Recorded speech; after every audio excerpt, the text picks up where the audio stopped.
আব্দুল মাতিন চলে আসো। নাজিমউদ্দিন রেডি থাকবে। নাজিমউদ্দিন স্টেজে চলে আসো।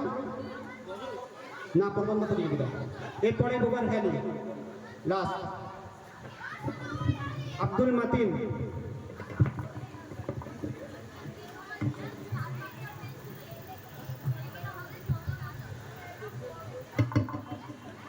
السلام عليكم ورحمة الله وبركاته. الحمد لله وحده والصلاة والسلام على من لا نبي بعد أما بعد. فأعوذ بالله من الشيطان الرجيم. بسم الله الرحمن الرحيم. وما أرسلناك إلا رحمة للعالمين. صدق الله العظيم. বিশ্বনবী হুজুরে পুরনূর সাল্লাল্লাহু আলাইহি ওয়াসাল্লাম ঠিক শুক্রবার 9 জিলহজ 10 হিজরিতে আব্দুল মাতিন শুক্রবার 9 জিলহজ 10 হিজরিতে প্রায় লক্ষাধিক সাহাবীকে সমবেত করে তিনি বলেছিলেন, হে সাহাবী, তোমরা শুনে রেখে দাও, জেনে রেখে দাও যে আজ আমি এখানে উপস্থিত আছি, হয়তো আগামী বছর আর উপস্থিত থাকতে পারবো না। সুতরাং আমি কিছু তোমাদেরকে নসিহত করে যাচ্ছি, তোমরা সেগুলো শোনো। বলেই বিশ্বনবী হুজুরে পুরনূর সাল্লাল্লাহু আলাইহি ওয়াসাল্লাম লক্ষাধিক মানুষের সামনে নসিহত করেছিলেন যে হে সাহাবা, তোমরা শুনে রেখে দাও, আল্লাহ পাক রব্বুল আলামিন বলেছেন, ইন্না খালাকনাকুম মিন যাকারিন ওয়া উনসা ওয়া জাআলনাকুম শুউবান ওয়া ক্বাবাইলা লিতাআরাফু। অর্থাৎ আল্লাহ পাক রব্বুল আলামিন পুরুষ এবং মহিলাকে একে অপরকে সৃষ্টি করেছে।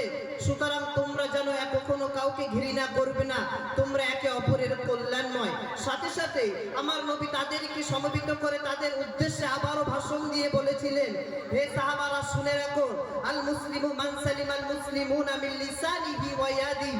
অর্থাৎ প্রকৃত মুসলমান সেই ব্যক্তি যার জিহ্বা এবং হাত থেকে অন্য মুসলমান নিরাপদ পায়।